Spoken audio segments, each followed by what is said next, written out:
I'm just getting stuff set up here for quick live stream. So let me just give.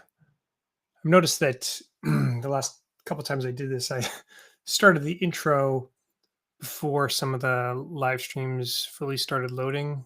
So it looks like it's almost there. But I'm going to be talking today about the AI for the Web Summit at Google that is this Friday, and also this new project that I am working on for my current company, Get Human.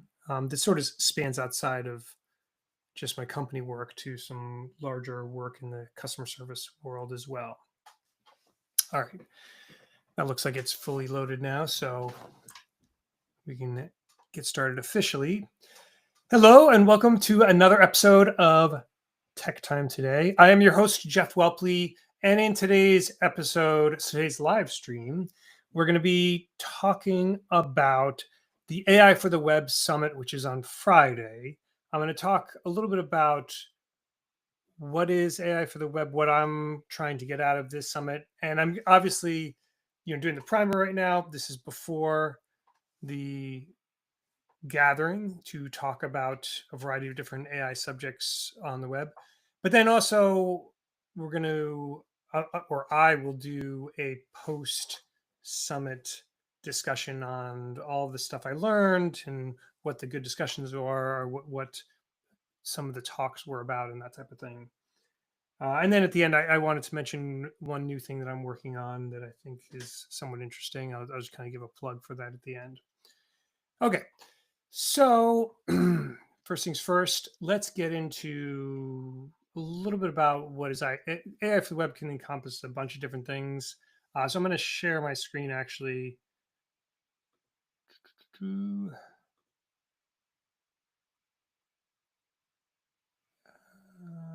see here. Hopefully, oops, yeah. Okay. So some of it, AI for the Web is about running AI models in the web context, and there's a bunch of ways to do that. One of them being transformers.js. So really love this project on Hugging Face, or run by the Hugging Face organization. And there are a bunch of open source models that are hosted by the Hugging Face organization. A lot of stuff to do the typical things, so the most common stuff. So if we go to tasks here, computer vision, natural language processing, text to speech, speech to text, or speech recognition, some different data classification. So a bunch of stuff that is probably the more frequently used things for AI models today. So there's a bunch of open source versions of them. And in some cases, not all, there is a optimized version through the Onyx runtime, ONNX, that allows you to run it with the Transformers.js library in the browser. And this is something that is interesting. I don't think that it's used, certainly not by majority of people out there, but it's very interesting for use cases of saving. In some cases, it can be more performant if the model is optimized enough and uh, reduces that sort of network overhead. And once the initial model loading is going to be large regardless, but then for inference after that, it can be quite fast. But also for saving money, so that these are free, right? And you're running it inside your browser, so you're not even using compute on the back end or anything like that. So these are the most cost efficient ways to run AI models by far. But obviously there's limitations and that type of thing. So one way of doing this is in terms of running AI models in the browser is through the Hugging Face transformers.js library.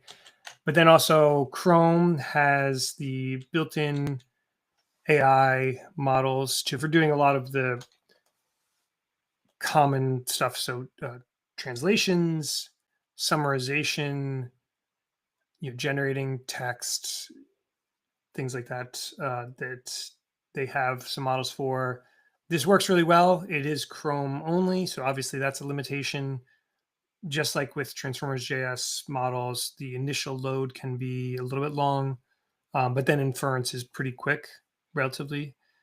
So there's definitely use cases where this can be really beneficial. Oh yeah, proofreader, like another thing. I'm looking on the left side here, just remembering some of the stuff that is available.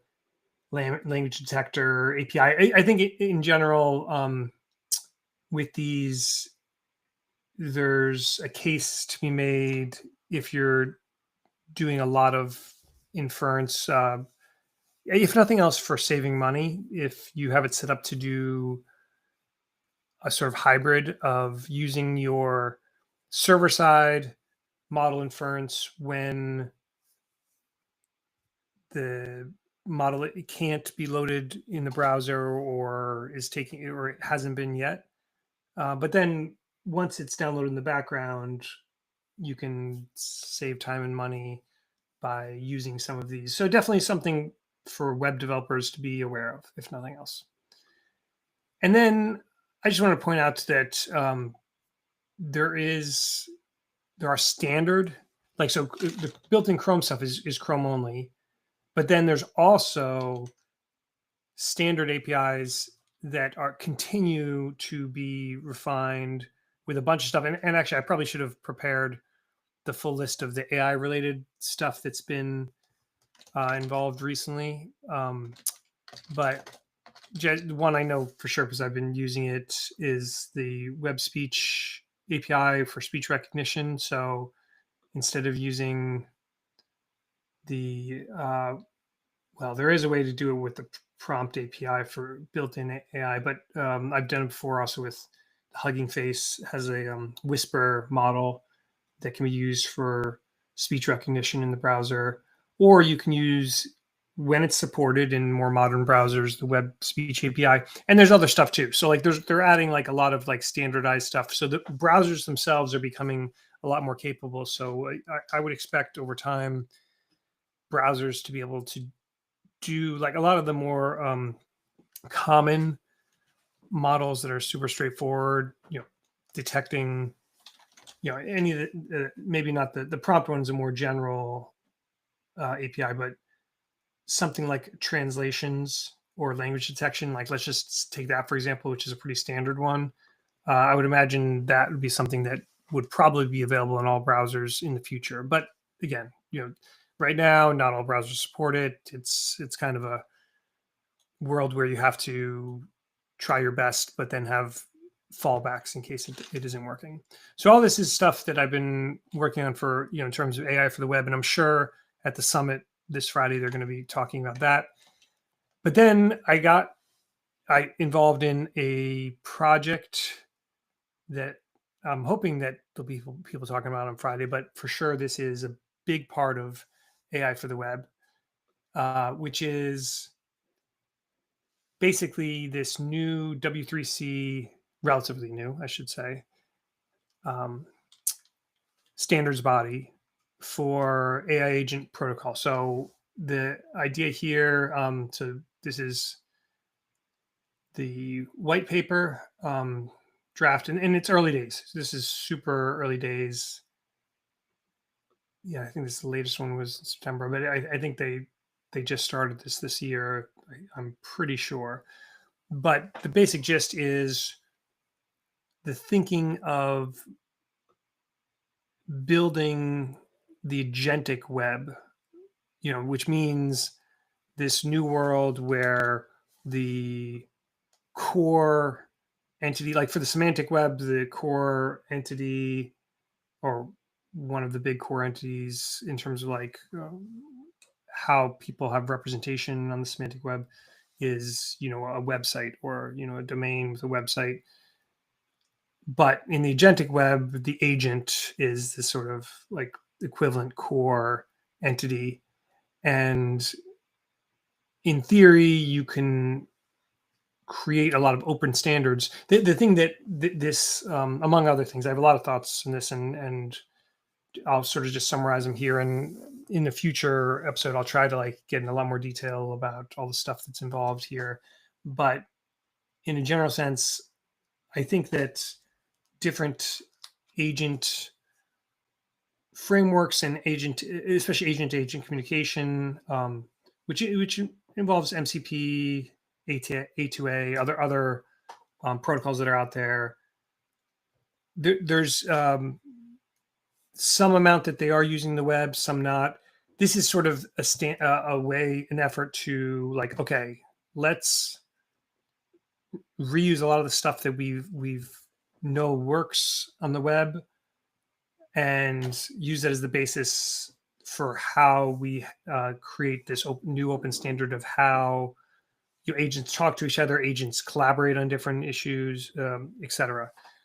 So it's definitely super interesting. It is something that is meant to be above and beyond some of the other stuff like MCP that is out there. That would be kind of a subset of this. So early days, but is definitely a super interesting area that I would highly recommend you kind of keep an eye out for. All right, I'm going to stop sharing. All right, so there's a core of what I wanted to talk about. It's this summit is at Google. I think a couple hundred people, I'm pretty sure, and we'll be with a lot of people at Google from the Chrome team. I'm sure some other teams as well. A lot of the GDEs and other people that have been working with the Chrome and Gemini teams to test out a lot of like AI features, on the web. Like, for example, actually, I was just looking at one right now on my Chrome browser. It's got the besides the API that I mentioned, it does have the feature now that you can use, Gemini right in the browser, which is helpful for a bunch of different stuff. So I'm sure we'll talk about all that, and I'll give a rundown. And the last thing I was going to say is just not like a sort of mention that for I work at GetHuman, which is a company that focuses on customer service, providing free tools and services for consumers to solve customer service issues. And one of the many tie-ins with the stuff I just mentioned is that more and more AI agents are being added to customer service on both ends. For sure, I mean, companies for a long time have had AI they've been trying to utilize within their IVRs to handle customers on the sort of receiving end. But then also there's more and more people that are building consumer-based AI agents to call out to the companies to try to help them solve issues. So a lot of the stuff I just talked about will help with that, will help with these agents that are on behalf of the consumer that doing the bidding of the consumer, working well and in more a more efficient way with the company-based agents.